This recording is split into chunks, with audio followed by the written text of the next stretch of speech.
Unsa imong prayer sa imong visit sa iglesia? Of course, for the country always. May we always be strong, stable, successful, and merong peace. And of course, even before Holy Week, sinabi ko na na pagdasal natin lahat na God will save the Philippines. What about chances of makauli si former President Duterte?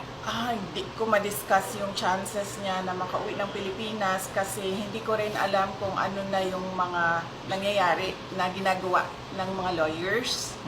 Kasi meron silang lawyer-client confidentiality, and ang usapan is ang lawyer lang ang makapagsalita kung ano yung ginagawa nila sa kaso.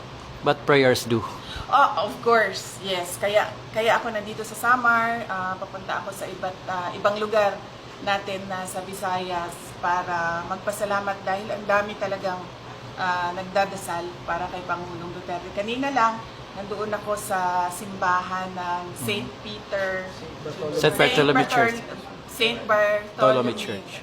Church dito sa Catbalogan, at madami ang nagsabi na pinagdadasal nila si Pangulong Duterte na makauwi na, at marami din ang nagdadasal dahil nalulungkot sila na ganun yung nangyari sa kanya. Your message